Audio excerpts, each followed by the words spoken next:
What's going on, Imperials? It's Emperor Cubone here.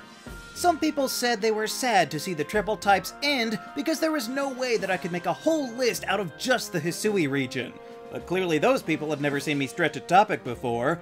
But all joking aside, I do think the small but very charismatic group of new Pokémon and regional forms that were introduced in Pokémon Legends Arceus have enough going on that a number of them could pull off having a third type. And hey, who knows? Maybe Pokémon having triple types was a thing that long ago in the past. You can't prove that it wasn't, so we'll start with number 6, Dialga and Palkia. Now this one is first because I do kind of think it could go back and forth, but it is interesting that the mascots for Diamond and Pearl and the deity icons of the Diamond and Pearl clans have their own unique forms in Pokémon Legends, which is why they appear here instead of for the Sinnoh region. Dialga is Steel and Dragon, and Palkia is Water and Dragon, which are both decent typings, especially on bulky legendary Pokémon. But what I said before wasn't entirely accurate. Their new forms aren't exactly unique. They actually make them look suspiciously like Arceus, whose namesake is on the box and is told to be the source of their origins, so I guess it does make sense in some way, even if they do look a little bit awkward. But what does that mean for us exactly? Well, it might not sound overly exciting, but I do think it would make sense for them to gain the normal type. If they're going to basically become possessed by the strongest normal type to ever exist, it would undoubtedly bleed through. Normal, of course, is weak to fighting and is immune to ghosts. That's all. So when you put it on Dialga, that would make it weak to ground, and then quad weak to fighting, and then it would resist flying, steel, psychic, water, electric, bug, rock, normal, quad resist grass, and be immune to poison, but also ghost. So really it's just the same without getting touched by any otherworldly spirits. But on the opposite end, Palkia is only weak to fairy, dragon, and fighting, and then it only resists steel, quad resists fire, and water, and is immune to ghost. These don't really sound all that convincing until you remember that such a change would make them immune to Giratina. So what exactly would be the point of emulating the main rival of the Renegade Pokémon if you couldn't even get a leg up with it? And these Pokémon definitely know a thing or two about legs. But speaking of, number 5, Lilligant. I never really cared much for the original Lilligant, but this new form turned me around on the Pokémon since I think they did a really good job. In addition to her powerful new legs, Lilligant gained the fighting type, which is fairly obvious, but grass and fighting is weak to fire, poison, ice, fairy, psychic, and quad weak to flying, but it does resist water, ground, electric, dark, rock, and grass too. So it's overall kinda balanced. And I do think that fighting works fine for what it is, but I would also say that the extra typing would probably be fairy, right? I mean, this Pokemon is all about dancing. It always was before, and it still is now. Yet this dancing is a little more of a ballerina style. Sure, she can still use those long rutabaga roots that she calls legs to do some damage, but she can bring in elegance and poise that should be reflected with the added fairy typing as well. Plus, people love making anything a fairy that has even the tiniest bit of pink on it. So the fairy type is only weak to steel and poison, while it resists dark, fighting, and bug, and is immune to dragon.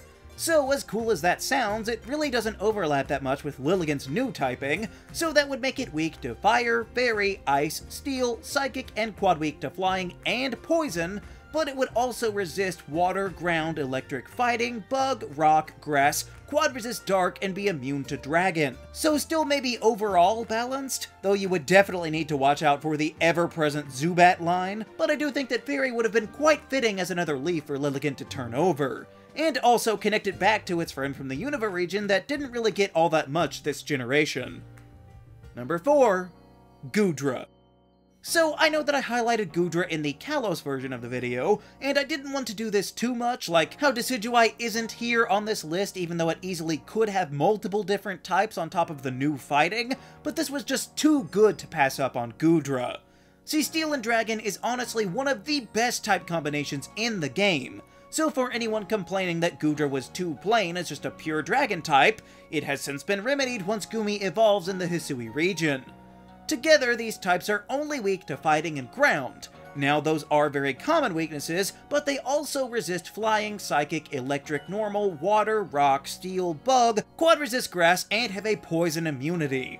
So that's a pretty great combo, and even the offensive stab they get is really only resisted by other steel types. So what's the extra typing?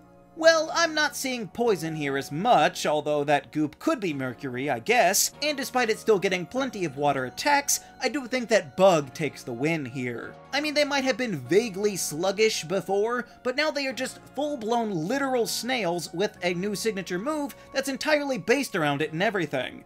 Also, wouldn't you know it, the bug type just so happens to resist fighting and ground. And grass, but those other two are very interesting for a combination that has those as their only weaknesses. However, the bug type does also have its own weaknesses to rock, flying, and fire. Now when you put this with the steel and dragon, it would still resist water, electric, normal, bug, psychic, steel, 8 times resist grass, and be immune to poison. All of this just for a regular fire weakness. That's it! And as we said, these Pokemon still get access to water coverage, so it's not even really that big of a problem for these metallic mollusks. Number 3. Samurott. I left Samurott out of the Unova video because I mostly excluded monotypes, but now Hisui has given us a chance since this version of Samurott becomes a water and dark type. This makes Samurott weak to grass, fighting, electric, bug, and fairy, and it resists fire, ghost, water, ice, steel, dark, and is immune to psychic. And honestly, a dark-type Samurott is pretty cool. It made the armor all thorny and twisted compared to the usual. But we're here to add even more, so what do we have?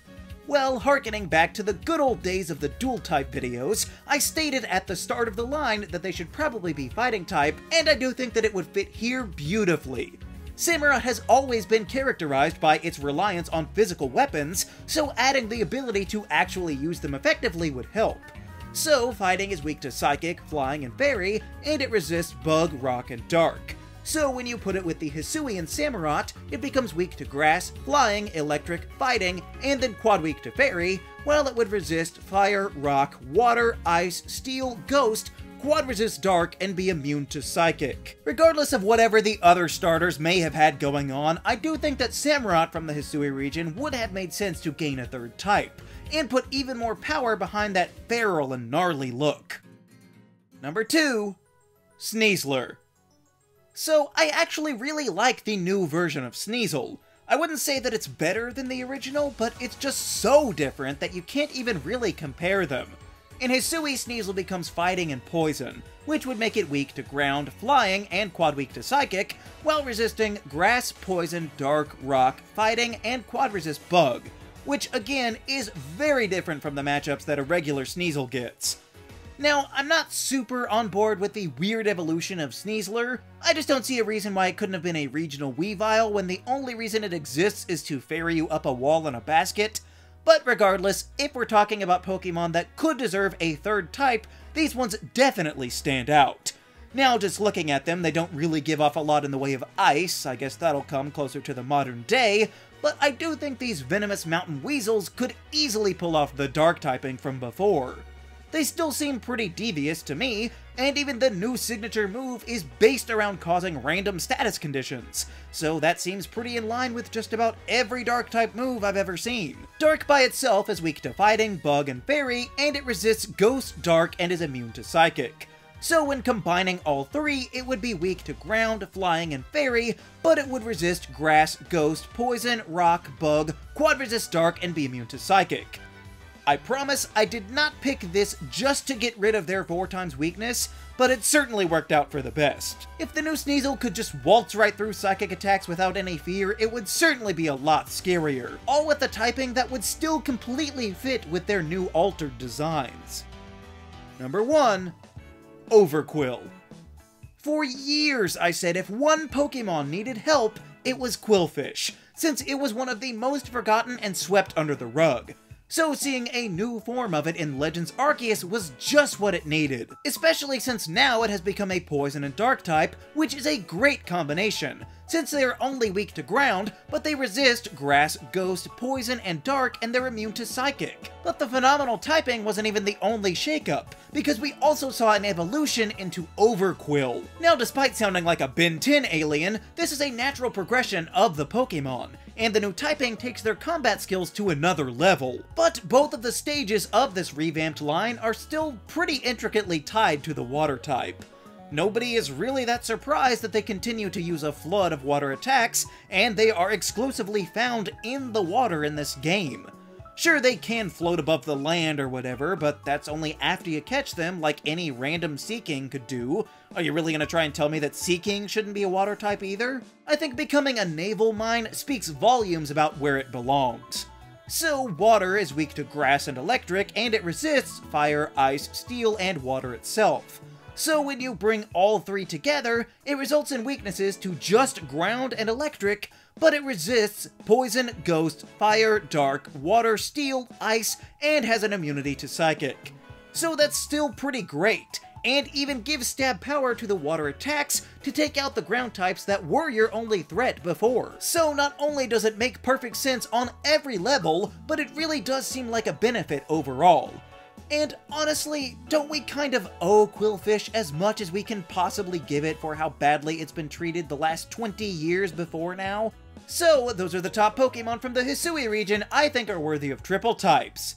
Which Hisui Pokemon do you think could pull off 3 different types? Let me know down in the comments. Also be sure to leave a like, share this video, and subscribe so that you too can become an Imperial today.